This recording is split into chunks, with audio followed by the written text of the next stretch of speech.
Ladies and gentlemen, welcome to Off the Ball Live at the Sugar Club. Previewing the Dublin Racing Festival tonight, we've got Davy Russell, Rachael Blackmore, Patrick Mullins, Nicky English, Emma Doyle and John Duggan. But first, would you please welcome on stage Johnny Ward, Gilroy and Off the Ball's very own loose horse, Mr. Kevin Kilbane.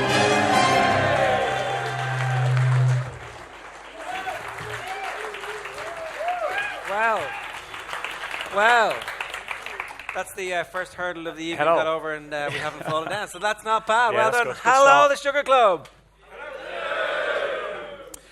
I don't think this crowd deserves the amount of winning tips that we're going to give them in the final part of the show tonight. They just haven't done enough to impress me yet, Johnny. No, you just have to allow them to wait another hour and 40 minutes of crap to get through to the few tips that may or may not win. Hey, so Johnny's going to do the show on his own because the rest of the show is going to be absolutely brilliant. We've got some superstar guests. Today is a big day in the racing calendar, obviously. Some of the best horses in the world are in action on display in the Thyestes Day. We saw Presenting Percy making a seasonal debut today, a stunning victory. Yeah, and the fact that Davy Russell is here, you know, hobbling after falling in the beginner's chase. Today was a great day's racing. It felt like the old days. It was like absolute bumper crowds, really kind of mild weather. And like they call it the race that stops the county, but it actually did feel like that today. It was really, really good racing at Gorn, and the Dublin Racing Festival is going to be a continuation of that, I think. Yeah, Patrick Mullins is here. Obviously, they won the Thyestes. Apparently, it's a big night, so we're absolutely delighted that we've taken them away from one of the best parties of the year to come and hang out with you guys. You haven't even given us a proper cheer yet. Hey! We got them back on side. Here we go. Did you have a good day, Johnny? Yeah, had a great day. Was it a winning day? Was it a working day? Were you a working man today? Were you doing stuff? Day, yeah. No bets? No bets today, actually. No. I had a couple of bets yesterday. Went well, and I met Daniel MacDonald of News Talk fame. Went to Mulligan's of Poolbeg Street very early in the day, which is quite unusual for us nowadays. But we had good fun. We went to the Dame Tavern eventually and met a few old friends. So you're working today and you're in official working capacity? I was working for Gorn today, and it's a fantastic racetrack. I don't know if any of you have been, but it's a real country racetrack, and there's something a bit unique about going racing midweek when there's a big crowd. It's just like, how is everybody off work today? And everybody in Kilkenny was not working today. They're in Gorn. Like, Angela Merkel thinks we're working is the banner. So one of Johnny's official duties today is to interview the successful people involved, you know, the winning connections, the trainers, the jockey. How did you get on today, Johnny? Oh, wait, the RTE cameras helpfully caught you at work. Watch him in his natural environment. We should adopt a David Attenborough voice here. Look, here he is. Here is the little man. Here is his prey. Oh, wait, yeah, I'll talk to you now. No, wait, hang on. Johnny's like, note that I'm not watching this.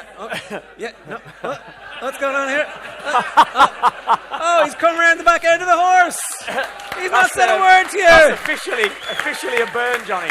Woo! Custard pie. And the beauty of it was, in the middle of the race day, Richie Forrestal, who's the Racing Post editor, he goes, would you mind doing analysis of like 3 of the races? And one of the races was that race, and he goes, so would you just give me the quote that you got from Pat Kelly? I was like, well, it was vaguely something along the lines of mumble, mumble, fuck you. And that was the quote I used. Thanks, Johnny. That's a start as you mean to continue this evening. All right, so we are going to talk to some of the successful people from today, not least of which is one of the greatest legends of Irish racing. Please give it up for 2 Irish sporting legends, Nicky English and Davy Russell.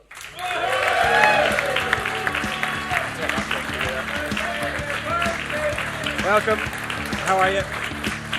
Nicky. Hi, Joe. How's it going, man?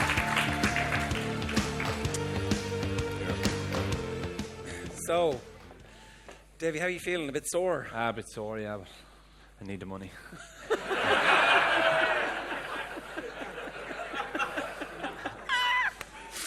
Oh, God.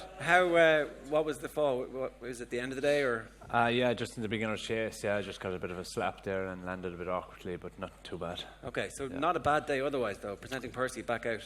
That's right, yeah, back on the road now again. It's great to have him back, yeah. And, I suppose, you know, you get a bit excited when he comes back and he wins, but he still has a long way to go, maybe to justify being favoured for a Gold Cup, but at the same time, it's nice to have him back. Yeah, Johnny, you were there. Apparently he was clapped into the parade ring.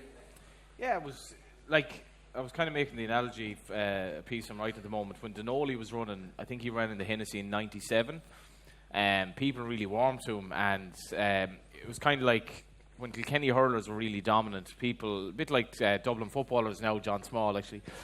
People just kind of want like an upstart. They want like something coming from left field or from like basically an underdog. And Presenting Percy is trained by a very small yard in County Galway. County Galway is a complete racing backwater, and he's just different because he's owned by obviously Philip Reynolds, who would only have a handful of horses, and he's just such a beautiful horse. And funny enough, when he came into the parade ring after the race, I could tell that the adulation was a bit something slightly new to him, and he just lashed out a kick at the Goff sign, and Goff had actually sponsored the Thyestes, and he was like, perfect. I don't give a fuck, so he's I think he'll take an awful lot of beating in the Gold Cup, and I would say for Davy, the thrill of riding a horse like that in the Gold Cup will be something else, because he just does everything right. Not Davy, the horse. You've been with Presenting Percy every year at Cheltenham.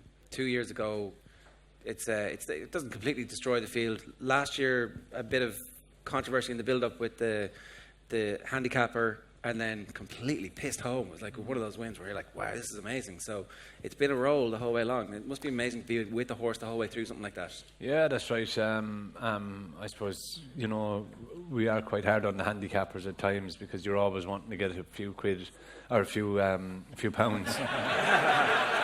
A few pounds back. Hopefully that's not the first double entendre of the night anyway. And Cat out of the bag.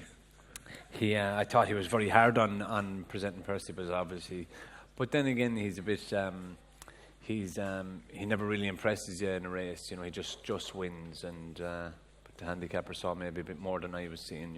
Yeah, it ended up being a bit right too. Nicky, we'll talk a bit more about Davy's racing life, but your racing life has been since you were pretty young, right? If Galway is a racing backwater, Tipperary sure as hell isn't. No, I grew up near Limerick Junction Racecourse, which is Tipperary now, the Junction as we knew it. So my grandfather was very into horses, and my uncle. So since I was very young, I was going to see the races in Limerick Junction. Yeah, it was fantastic. Great summer's evenings. They're mostly flat racing we went to, even though I'd prefer National Hunt. But Clem Magner used to be training horses, I think, Davy, with white bridles on horses. That's right, yeah. And it stood out and made an impression on me. So I was always interested in horses. You'd involvement with a couple of different syndicates, the Men of 48 and the Men of 49, is that it? Yeah, that was the first. Well, yeah, I never had a horse, by the way, that was clapped in or out of a parade. But yeah, we started off with a syndicate with Charlie Swan, actually, when he was starting off training. And we had a horse called Muralook, and he was a bit of a character, and he won a race, actually, eventually. He had a mind of his own, but the day he won the race, I wasn't there. So it's a great thrill. If you were one of the great thrills I ever had was to see a horse that I was involved in winning a race. But what horse you was run well around Leopardstown? The Mooch. The Mooch, yeah. He always kept his best for Leopardstown. Yeah, it was great, actually. We never dreamt that he could win there, but Muralook was he won a race, and I wouldn't even go to the races in Thurles. I was working. I always remember I went down to Victor Chandler had opened a betting office down in Bagot Street at the time. I'll tell you how long ago it is. That is a long time ago. That was a great shot. They give you free sandwiches and free coffee for a while there. Yeah, especially if it's Nicky English, But Nicky English was in again for the sandwiches, Do you remember the Nicky English? Yeah. But I also remember that there was a man going to back the horse, Muralook. He was 16 or 20 to 1. He was running a race in Thurles. And I said, geez, I don't think I'd back him now. I'm after seeing enough of him. I'm involved in him. And your man took my advice. He never backed him. And Julie Muralook won at 20 to 1. And I used to meet him going up and down Bagot Street for about 10 years afterwards. He said, you gobshite. Every time he'd see me, he'd tell me not to bet. That I was, but I was anyway. But anyway, that was. Yeah, we've had a couple of horses. But we had a couple of horses since, and the Mooch was the most successful. Only at handicap level now, by the way. But anyway. They were named after winning Tipperary teams. Is that right? Or was that just it was a cover? Oh, sorry, the Men of 48, the Men of 49. Yeah. Oh, they were. Yeah, there's a song actually. Well, how it came about was one of the members of the syndicate, Jim McCormack, Lord of Mercy, he's dead since, but he used to sing a song called The Men of 49, which was a song about Tipperary team winning the All-Ireland in 1949 against Laois. I couldn't sing. I couldn't. I don't know word of it. But anyway, that's where the Men of 49, and then when the syndicate changed a bit, It's now the men of 48, and it's Donny O'Connell who play with Tipperary now. They have flat horses now, Unsaidur and Sars and Cogardis that I'm not involved in. Donny's mad into his horses as well. Donny O'Connell's a great man for the horses, yeah. And he's been very lucky now with Unsaidur and Andy Slattery trained those horses.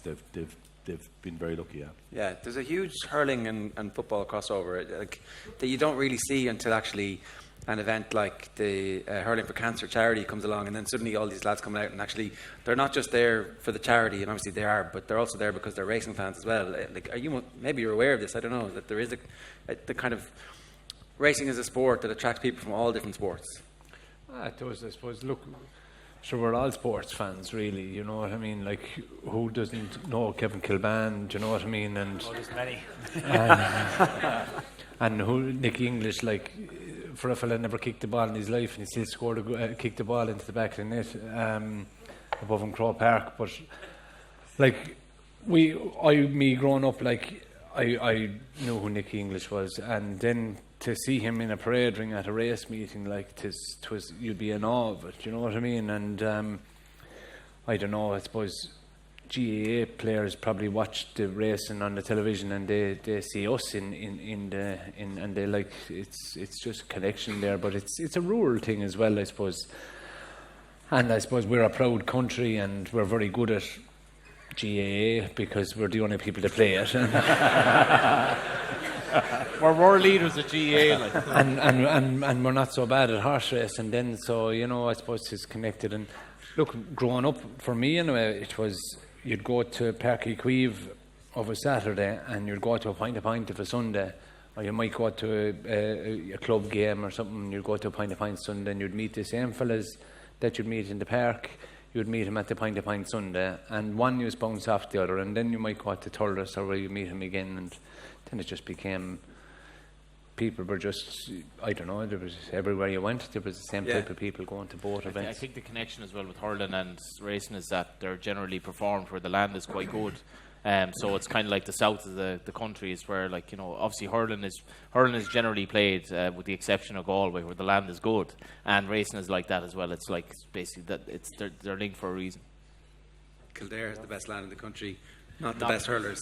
Not the May West at the hurling. No. Yeah, Kev, how did you get into it? Because when you joined Off the Ball, there was this kind of massive infusion of racing knowledge and interest. Suddenly everybody's huddling around because we've generally got just me tips, me bad we've tips generally got a bad tip. That was it. Yeah. I did back 2 winners today though, and Davy was one of them presenting Percy, so I was pleased with that as well. Nothing better than getting a winning tip from earlier on. Yeah, that's it. I think it's in the room actually. I got a tip today, literally about 2 minutes before the off. Just make sure you get on presenting Percy, which I did. And then I backed Patrick Mullins in the last in the bumper. So yeah, I was made up. And we've arranged for you to personally thank them tonight. I've already said a portion of your winnings. Yeah. So how did you get into racing? What was your gateway? Probably through Niall. No, it was through my granddad. My granddad was big into racing. My dad was big into the racing. So I suppose it's the same as us all. We would have got into it through family members, my uncles, and I mean, I grew up close to Aintree, close to Haydock. So I would have been regularly going to Haydock at Aintree. Went to Cheltenham probably when I was about 17 or 18 as well. And then that was it. We went from there. So, you know, I've kind of followed it since I was a young lad. Yeah. Davy, the presenting Percy thing, what do you put down the popularity of certain individual horses? Like, because it's mad that certain horses kind of galvanise the whole country in a way. What do you think this horse in particular has that people like? He keeps winning, I suppose, and swing most guys. Yeah, and I suppose he's kind of, I just suppose he keeps winning, and people have anybody that financially they like to keep it rolling on, and he seems to win at the right days, and obviously the big days as well. He seems to be a better horse, and the bigger the day, he seems to be the better he is, you know. So that definitely helps. It's a big help for him, yeah. And I suppose Philip Reynolds and Anne, his wife, obviously they're he's a son of Albert, and you know what I mean. Albert Reynolds was a masterman for this country, so he'd have a connection that way too, and a great businessman, and he's just a very nice man, really, you know. And they enjoy their racing as well, you know. And here they let the horse run away there, and to be honest, Philip is happy to let everybody feel they own him a bit of presenting Percy as well, you know. Yeah. I wondered though if part of it as well was your connection with the horse as well. Like last year was such an emotional victory. the interview that you gave afterwards was just so personal and open and honest, and I think Irish people very much respect that. And I don't know, I think there's a connection with you and this horse as well. Yeah, would you believe my son was born a couple of a couple of weeks after Cheltenham, and his second name is Percy. Would you believe he's Liam Percy Russell? So a bit of pressure on him there, but I don't know what it is with the horse. I just enjoy riding him, and I like riding for the connections. Does pressure come with a success like that after a while, where that expectation comes, whereas other races, like I read what you're talking about, you win the National on Tiger Road and you're like, there's no pressure to win the National, the pressure is to just be safe and get home. Pressure is to get on him, to be honest, to get the ride, and once you have it, then I don't. I should look, come here, I'm too old now to be worrying about that, and if they don't want me to ride him, I'm happy enough with that too, do you know what I mean? But I just love riding horses, and that's all I want to do is ride winners and ride horses and enjoy myself. And when I was a young lad, I suppose you were always worried maybe about where the next one would come from, and now I suppose I've always been lucky, really. I've always been lucky. I've always been capable of riding winners and finding a nice horse, and he just came along at a time there that I wasn't riding any nice horses. Well, no, I was, but any top class horses at the time, and I suppose he just sprung on the career again. You know what I mean? On a scale of 1 to 10, like how easy a ride is he for a jockey?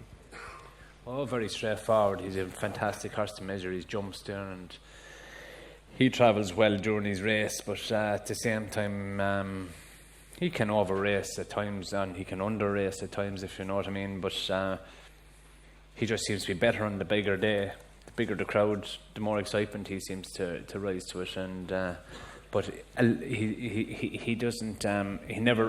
He's never really won a race by any manner on. He just kind of keeps doing things, you know. That's the thing, is well, horses have intelligence. That, like, he knew today something big was happening. There was a clamour of people around the parade ring that sadly enough you don't get as often as you'd like at meetings anymore. And to have like this massive, I remember when See the Stars ran in Leopardstown, there was just this rush to go to the parade ring. It's not like, you know, in Japan or, you know, the Far East, where people literally queue up to get into the races. We're a bit more chilled out about things than that, but you could tell with presenting Percy today that you know, there was just this real emotion and like expectation. And I was actually talking to Eddie Scally, the course manager, and he was relaying, like, talking to Pat Kelly during the week about, like, would the horse run or not, and Pat Kelly was like, sure, what's the matter, like? And Eddie's like,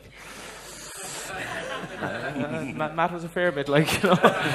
And it was like, it's been a mad year weather-wise, but the fact that it hasn't rained basically in 8 months in Dublin meant that Gordon was softer today, and Gordon had an emotional day with presenting Percy Run. Yeah, we're obviously here tonight with thanks to the Dublin Racing Festival, which takes place at Leopardstown Racecourse on Saturday the 2nd and Sunday the 3rd of February. 15 races, 8 Grade 1s, 1.8 million in prize money. You can book your tickets now at leopardstown.com. Presenting Percy is entered for the Dublin Racing Festival, but there was some talk that maybe that won't happen now. What do you think?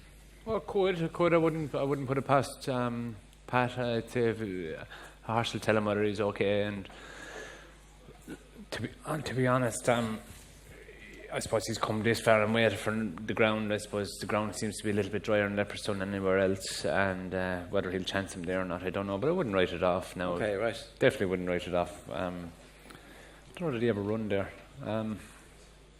No, he didn't. I don't. Oh, did he? He might have. He's never run at Leopardstown. No. Did you have any say in his planning last year? Because not he went one bit. Yeah. Nor would I have any say in his future planning, nor do I want to have any say in his future. I tell you what I want to do. I want to get into my car. I want to drive it to the races. I want to put on my colours, get up in them, get off them, and go home. Yeah. There's no pressure. No pressure there. I need to have a chat with the mooch there about Leopardstown. The mooch, I had a bit of a slower pace now, by the way. I don't know anything about training horses, and I used to pretend I did. Do you know what I mean? But at the end of the day, the trainer is training them, and that's it. Did you breed a nice winner during the week? Is that? Yeah, grand horse seems to be a grand horse. Yeah.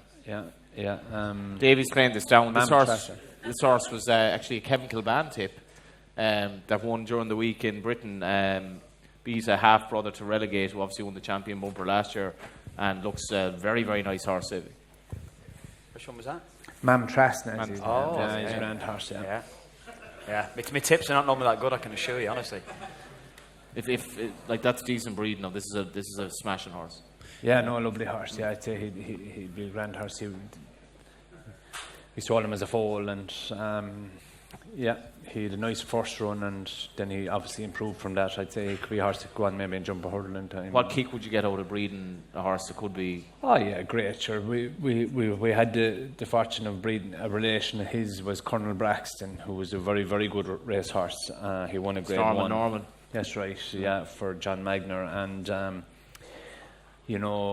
it's a long time since we kind of got a horse with that potential, but this horse starts going and winning a bumper now. It's nice, and it gives Dad a bit of a lift, Davy, at some point, being the jockey obviously is something that comes to an end for everybody. Do you have an end point in sight? Do you have some reason to stop, or do you just want to keep going as long as you possibly can? Oh, sure. As long as I keep fooling them away there, that I'm able to ride them, I'll keep going. I enjoy riding horses, and if it's tomorrow, it's tomorrow, and if it's in 5 years' time, it's in 5 years' time. But you need a good horse, you see. Do you know what I mean? That's what keeps you going. If you're going to be going around riding scrubbers at my age,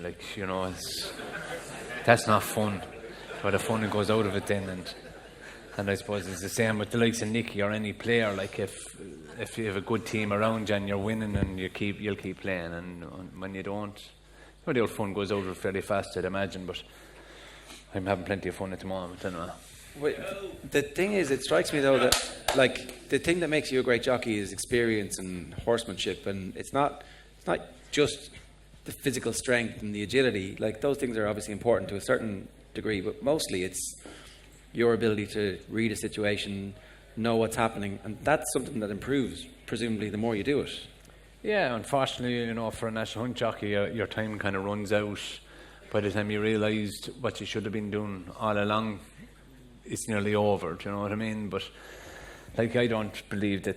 I think we're lucky that we have the likes of Jack Kennedy there in Paul Town and the likes of them around us there, that they're only going to get better in the next couple of years. Do you know what I mean? So they're very good at the moment. They're going to get better, and we just have this habit of creating good jockeys. Do you feel like you're all part of the same club, or because you all have to slit each other's throats metaphorically in a race to win it and to try and get on it? So you're competing constantly, and yet, on the outside, we all think the Irish jockeys are doing great. And you're talking about those young lads like it's collegiate.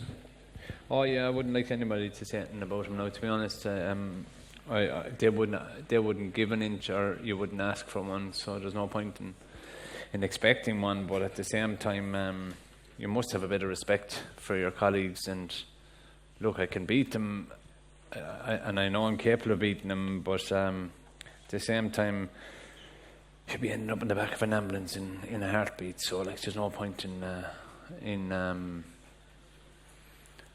that's just the way it is, Yeah, we've had a few instances in recent years, and I think it's great for racing. The point-to-point win at the weekend from the jaws of absolute defeat was probably one of the most watched racing clips on social media of all time. But we've also had clips of jockeys who are more or less had a shocker of a mistake at a fence, and somehow the jockey beside the other jockey has the kind of sense of mind to try to help that jockey back on the horse, at least that he won't fall. And Davy has been one of them as well, and I think that does wonders for the kind of good image of racing. You kind of have to look after each other. Oh God, you do, yeah.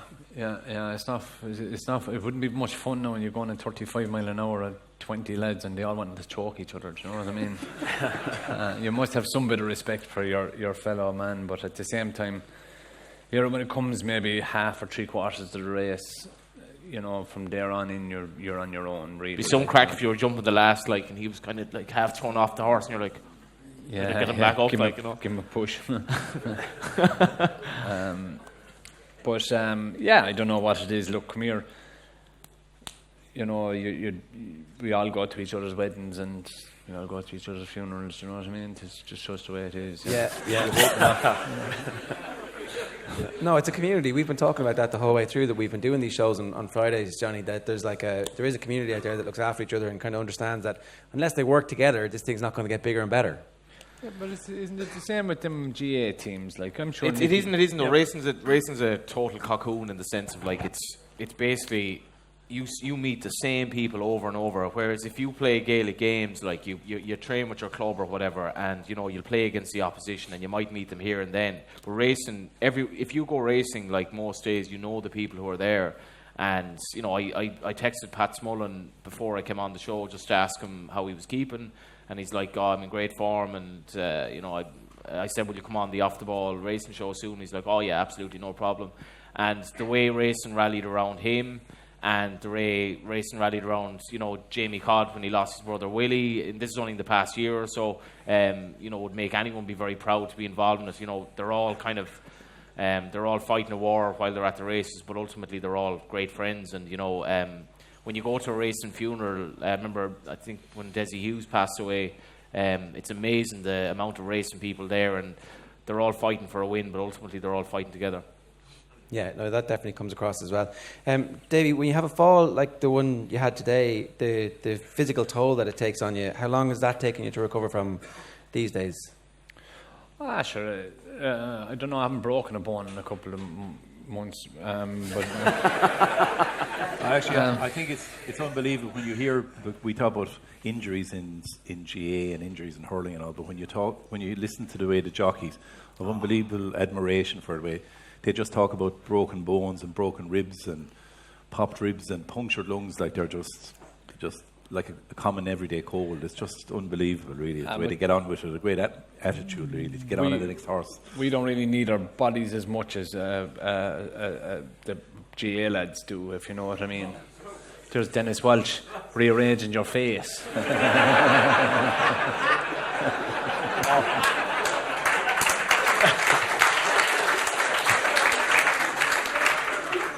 It was my own fault, actually. See, I have my hurley turned the wrong way. That should have been turned a bit down like that.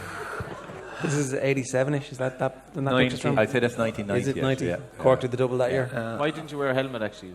It was probably just stupidity at the time. It was helmets really came in the 70s, the early 70s. And I suppose really we were kind of stupid in the sense that until it became mandatory, we were saying, well, sure, and particularly maybe if you wore a helmet, as I did, sometimes starting off, and you didn't play very well that day, then blame it on the helmet. You associated playing poorly with wearing a helmet, and then we were stupid really, because a lot of the injuries that occurred all through the time in hurling were eye injuries, really serious, and ultimately it was the eye surgeons in Limerick and Waterford hospitals who actually made the rule mandatory for a finish.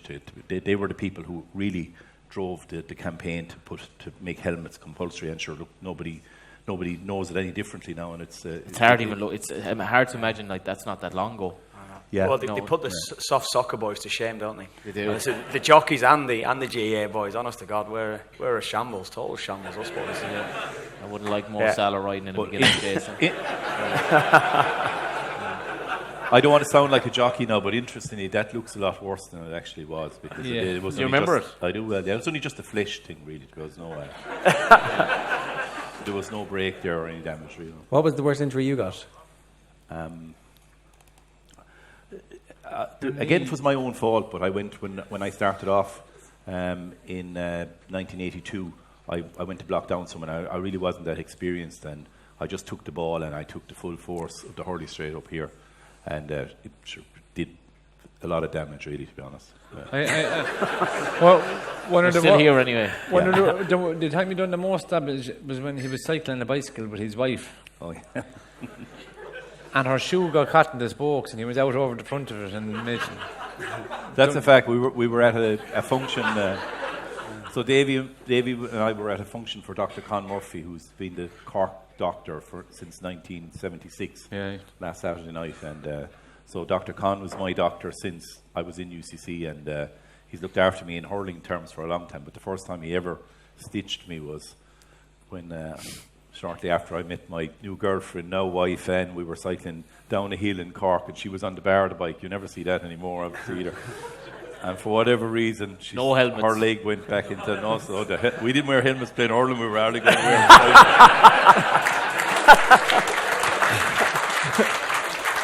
So I went straight. I was catapulted out over onto the road, and so Dr. Conn fixed me up for the first time and not for the last time. So. Head over heels. Yeah. Davy, you're from Youghal, is it? Youghal, yeah. Yeah, is that hurling country or football country? Yeah, neither. We Bill Cooper plays midfield there for Cork. He's a Youghal man, and Shamie Harnedy then is just out the road. He's St. Eata's. He should actually be playing for Youghal, but did an argument there a couple of years ago. And that never happened to GA. He went to school in Youghal, we'll put it that way, and then I suppose Klein is on the way up, and Imekilly then is the accumulation of them clubs together. They won the county final this year. So Middleton is neighbouring town, and you've. So it is hurling country, though. Yeah, that's the. And then, well, I suppose we've bought a Conor Coonahan. Then is a Hada, which would be just up the road as well, So we're lucky enough. Shawnee Leary was. Shawnee Leary, yeah. We won't remember forget Shawnee him in Tipperary too. Used to be leaning up against the goalpost, waiting for the ball to come in. He might touch 3 balls in the game. He'd score 2-1. Yeah. He beat Tipperary in 1984. Was one of the famous. That's right. Before Tipperary they hadn't won the Munster final for a long time. It looked like they had. Tomas O'Leary's father. Right. They had won, and Shawnee Leary scored the last goal to win it for. He was a fierce man to flick a ball, and he was always flicking balls. When you look at his body shape relative to players now, Sean O'Leary was Google him. If you Google Sean O'Leary, who was Tomas O'Leary's father, the rugby player. So we're talking about good another genes, century. Good genes there, though. Yeah. I do want to talk to you, Davy, a little bit about the state of the game at the moment in Ireland, because like when you look at the success that we've had in recent years, you've kind of been front and centre over the last 15 years as the sport has changed. Why do we get so good? Why was there so many horses that came along at the same time, and why are our jockeys the ones who are being successful at the moment? What do you put it down to? Sure, I don't know. I suppose today was a Galmoy hurdle, and when Galmoy won in Cheltenham, he was the only Irish winner we had. And then there was another year, Jim Bulger trained a winner, and we won the Fox Hunters. A lovely citizen, I can't remember the name of Clifton Fogg, was there one of them horses that won in Cheltenham. And they were the only 2 winners that Ireland had that year. And now if we don't have 14 or 15, it's kind of regarded as a bad year. I remember before that the president used to meet the connections of the horses after Cheltenham, that was such a thing. Now the president doesn't bother because there's probably too many people up there. But no, I suppose, look, the country itself changed really, and then could you feel it happening as was happening? Did you kind of sense? God, I could. Yeah, I was trying to sell a load of horses at the time. No, you could. I think Point to Points would have to have a big part to play in it, because they're obviously all along the good horses back along Florida Pearl, and I know he stayed in Ireland, but the likes of him, Best Mate, and they showcased that the Point to Points could sell a Gold Cup horse, could sell a Champion Hurl, Imperial Call, and all them horses. And then Michael O'Leary's been huge though, in the sense of like he's absolutely so many horses and they're in this country. But Michael O'Leary, JP McManus, Philip Reynolds, the man breeding a mare blowing in Kerry, just milking 40 cows. Do you know what I mean? It was always there, like. And I suppose what happened then, people always knew that we had the best horses.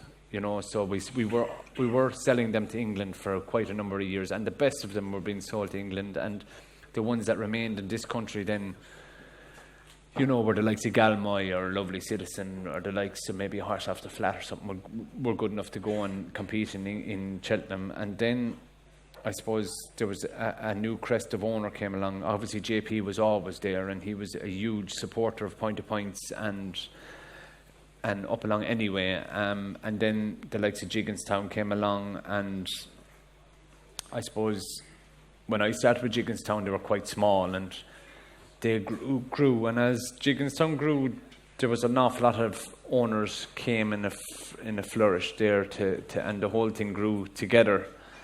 And then, kind of after a couple of years, it was just that we were back competing, and we were able to compete, and we always had the trainers and we always had the jockeys. Yeah.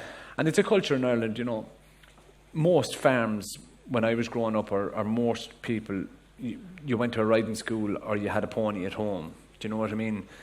You had a pony in England now was a different story. You went to Wembley or wherever the show jumping. In Ireland, you had a pony.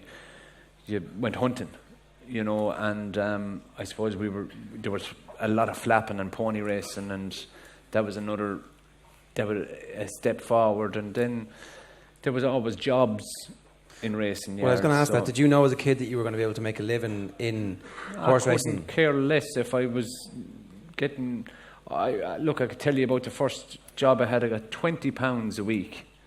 I was 13 years of age, blowing Pilltown in Kilkenny, and I was sent away from home. You left home, yeah? Yeah, and I didn't care less. I couldn't. It never fazed me whatsoever.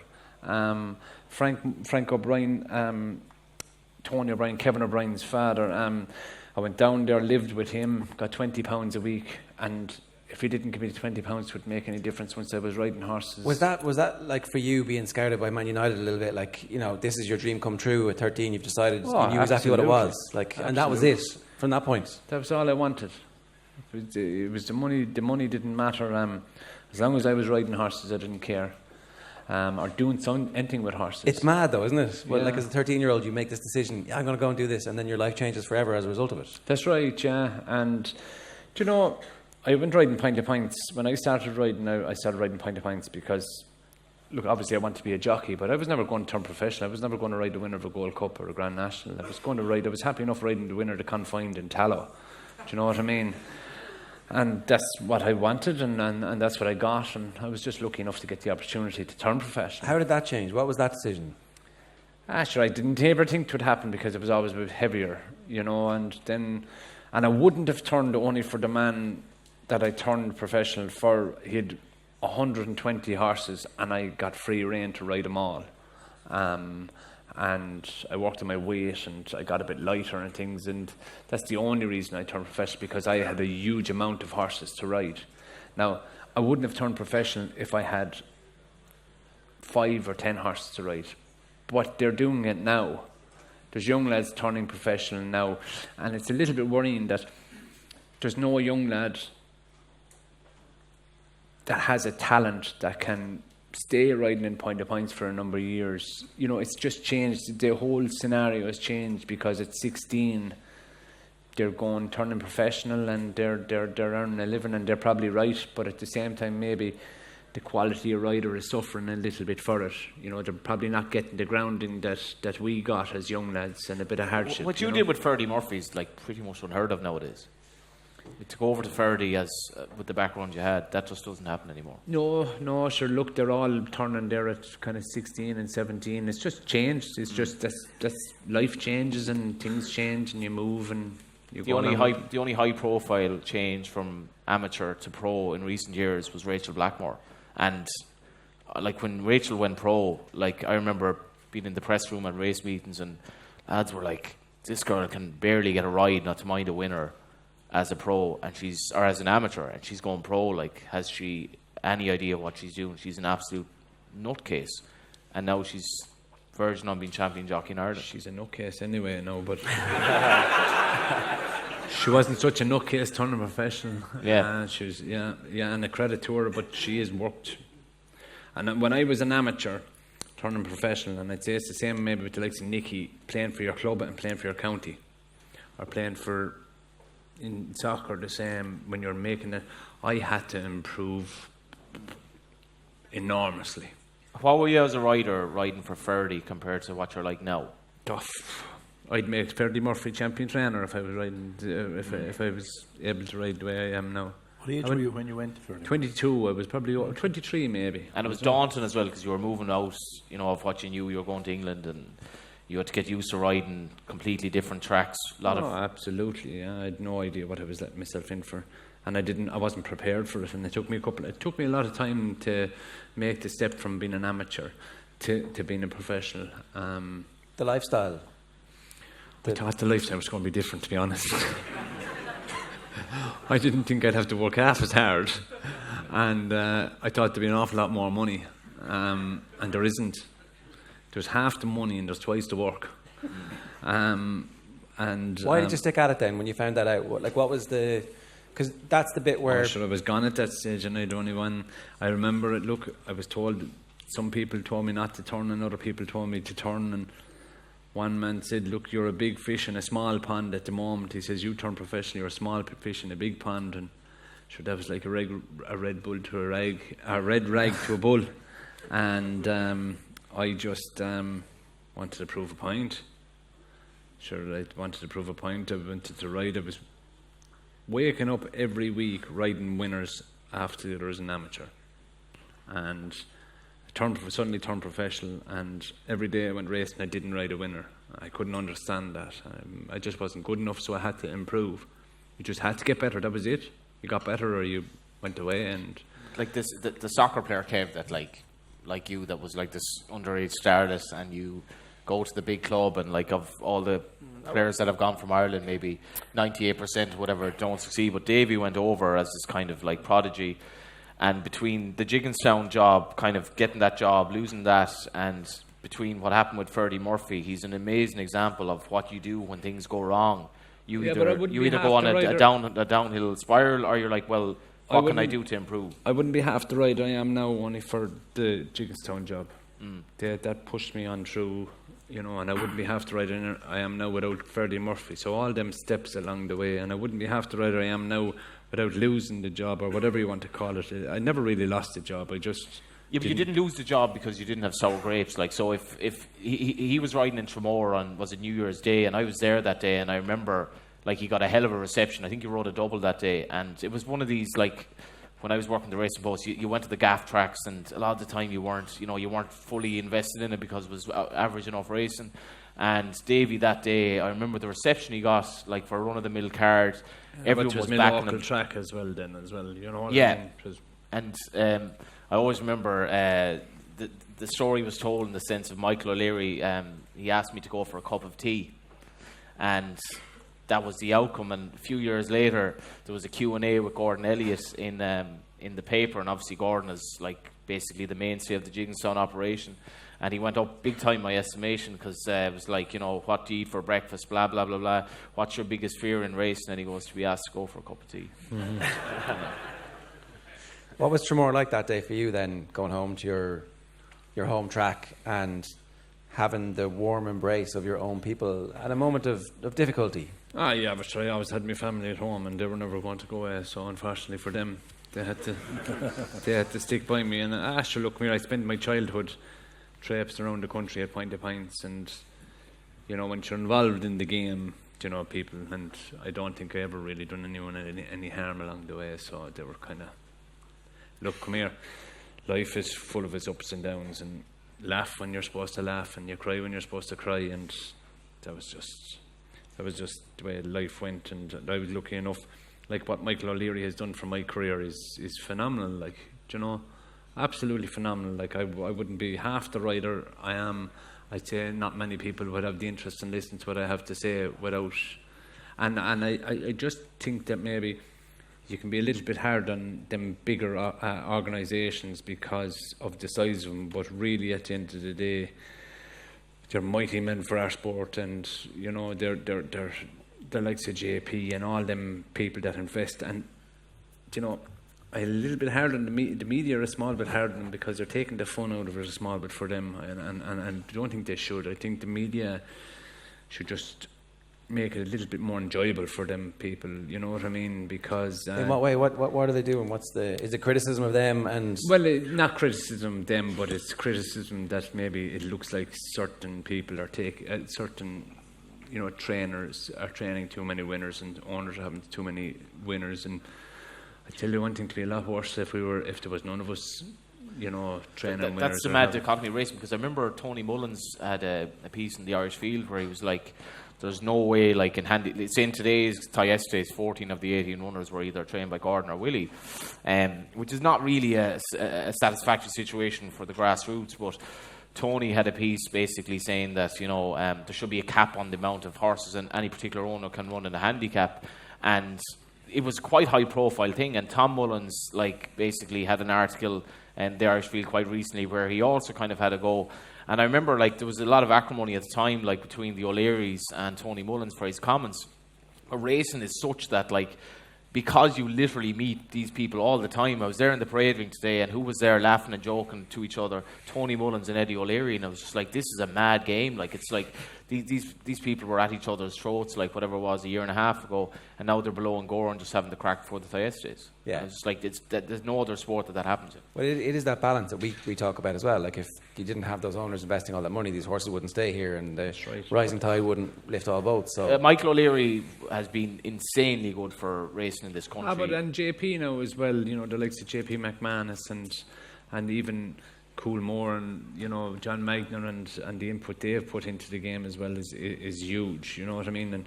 And then, but that trickles all the way back down to the man that's breeding with one mare that's able to produce a horse that can win a Gold Cup. Do you know what I mean? So everybody has their part to play in the sport, and it's great that to bring it down to earth fairly fast as well. Can I ask you one thing about confidence? Because we're going to talk to Rachael Blackmore, and she had more winners before Christmas this year than she had at all the whole year. And I know Kev's talked about this before as well, that the difference between being successful and not successful in sport is having a bit of confidence in yourself and a bit of self-belief. Yeah, I think it is. I think we've all probably experienced that before at various stages. John described me as a prodigy there. Not at all. It certainly was never that way for me as a kid coming through. And something that Davy touched on there, you get to a level. I got to Premier League football. You play in Sunderland, and all of a sudden, the reality hits you. It's like you've touched nothing. You play international football. You play in Premier League football. You're not even touching the sides. You've got such a long way to go when you reach that level, and you've got to go again. And that's what you're saying there, Davy. You're saying when you get that setback at Jigginstown, you get that, and it's about how you pick yourself up and what you're going to do to get yourself back up to the level that you're at and beyond it. Because that's the only way about looking forward. It's quickly comes back to biting the balls. Sport does, without a doubt, it does. Yeah. The other thing that Davy said there was that you get to the end of your career and you realise all the good stuff that you should have been doing at the start of it. Yeah, well, that's the thing. Yeah, you let the good times go by far too easily. In many respects, you can't really enjoy them because you're looking ahead. What's next? What's coming around? And sometimes you maybe even I would look back now and think sometimes wake up and smell the roses, because there were so many great times that you didn't really appreciate at the time. Yeah. Didn't the Tip lads have a good time every time they won though, Nicky? Wasn't that one of the things you were good at? They never won back-to-back All-Irelands. That's why we didn't win so often either. We won twice in 15 years when I was playing. We have never retained the All-Ireland since 1964. So. I've got a grudging respect for that, though. It means you absolutely do enjoy the absolute max of it. Well, we certainly did enjoy it, and sure, as the lads have said, there's ups and downs, and sure, sometimes, I've seen someone being quoted there recently that if you win, you can't really nowadays have the space to enjoy it so much. There's so much attention and so much media. You can't, because some fella has a camera shoved in your face. Whereas we certainly never had that problem really. And lots of the time, if you lose, the people who are with you for the drink after when you lose, they're the people who really are your friends. As you go through life. So there's ups and downs everywhere. You're lucky to enjoy it. That's basically it. A good wake's as good as a good wedding. The other thing that I wanted to just bring up there, what happens is that there's a rivalry now where at the end of Punchestown we're trying to see who's going to win the Trainers' Championship, and that is an interest that makes that end of season festival way more interesting for the common, the casual sports fan is like, am I going to pay attention to this? Am I going to just pay attention to this specific race? But the trainers' competition actually drives interest, I would say, in the sport as well. In the same way that the rivalry that you had with Galway, that was there wasn't much else going on in hurling in the late 80s, if it hadn't been for the fact that Cyril Farrell was up against you guys. Yeah, I suppose. Well, you had Galway and Tip just coming to the fore at the same time. We stopped Galway winning 3 in a row in '89, and we were probably unlucky to meet Galway at their prime as well. And then Cork actually came in pretty good at that time as well. But there were savage games really back between Tipperary and Galway, because they were built up from the word go. You basically knew that somewhere down along the line, Tip were going to play Galway to decide who was going to be the champion in those 3 or 4 years. And there was same players marking the same players all the time. But it was fairly tough back that time. There's definitely a parlance there that Gordon is trying to figure out, like, what can I do, because he really wants, like Kevin Keegan that time, he really wants to win the title, and it's just like he's been so close, and it's just like that motivation, like Kilkenny hurlers have driven the quality of hurling up so much. It's like we can moan about this, or we just have to strive to be better, and that's like ultimately what Gordon is trying to do. And the hunger that he has to be Willie Mullins is incredible, but he's not yet there, and he won't get there until he finds that dynamic to actually improve. Tell you what nearly broke my heart was I was second in 5 championships, and the 1 year Ruby got injured, Paul Townend beat me. And that nearly broke my heart. But luckily enough, I won it afterwards. But what did it mean to be champion jockey? Like, because I should have meant everything really. But at the end of the day, like, you're only champion jockey for a day, really, like as such, because we start the day after. You're back in Ballinrobe, whatever, you move on. You go back to zero, and you have to start all over again. But look, you're maybe when I'm in an old fella inside in a pub somewhere and they're telling me grandkids that I was champion jockey, I might something like that. But to get to the top of your sport, any sport, whether it's fucking tiddlywinks, if you're good at it and you get to the top of it, then you have to be satisfied. That gives you an awful lot of satisfaction. But it's just unfortunate that there's no point in being champion jockey. Well, there's every point of being champion jockey, but you must go and prove it again and again and again and again. But it's like big race winners or champion jockey? Oh, sure, winners, just winners in general, because I tell you, they'd put you down as quick as they put you up. And that's just life, and that's their sport, and I've no problem with that, but that's just the way it is. So once you can keep riding winners, you don't get the opportunity to be put down if as an ordinary rider, maybe, or a lucky rider or something like that. Do you want to be champion jockey riding 80% kind of average horses, or do you want to have a nice career riding a lot of Grade 1 horses? No, I want both. I want everything. I'm very, very selfish, and that's genuine. I want to ride a whole load of winners, and I want to ride a whole lot of good horses in between. But I suppose in this day and age now, we've such good horses in this country. For you to be riding a lot of winners, you have a great chance of coming across a good one as well. In England, the grade of racing is an awful lot lower. So you could go through the whole season in England and not come across a good horse and be, ride an awful lot of winners. Whereas in Ireland, if you're riding a number of winners, you're probably more than likely going to pop across in a good one, because the racing is so competitive. It takes a good horse to win races here.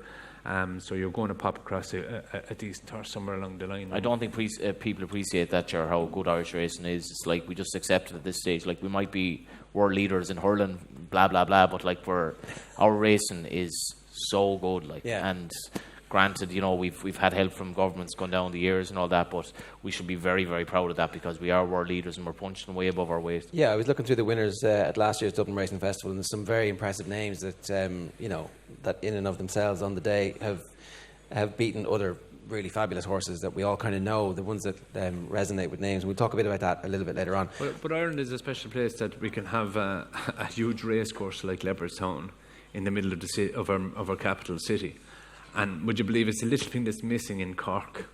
That Mallow is just a little bit outside away. That it's a pity that there isn't. I feel there should be a second race course in Cork, and it should be closer to the city, because Leopardstown has that bit of an awe about it. When you drive up to Leopardstown as a young lad, maybe not so much now, but as a young lad, you're driving to the capital city to ride in races that,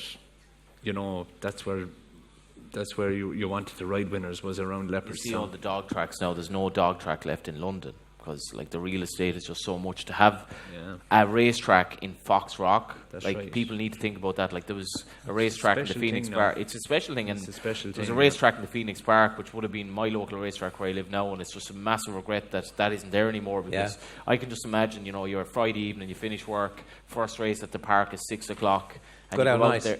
Well, It'd yeah, be yeah. good all night, You yeah. go out there and you get back at 6 o'clock as well, like, you know, and you would have been just like, this would be a good night, like, you know. Yeah. I don't know what you're implying there, Johnny. And Dublin people, Dublin people in general are fantastic people to support racing. You know, they do travel around the country. Every race course you go to around the country, you always meet the Dubs. They're great people to travel around the country, and they have something special up here of their own. You know what I mean? Yeah, you're a real crowd pleaser on and off the track, ladies and gentlemen. Davy Russell. Playing the audience like a violin. Thanks a million, Davy. We're going to let Davy and Nicky go. We're going to let you guys have a little quick break, and we'll be back. We are here, of course, tonight with thanks to the Dublin Racing Festival, which takes place at Leopardstown Racecourse on Saturday the 2nd and Sunday the 3rd of February. Yeah, you can cheer that. 15 races, 8 Grade 1s, 1.8 million in prize money. You can book your tickets now at leopardstown.com. Thanks very much.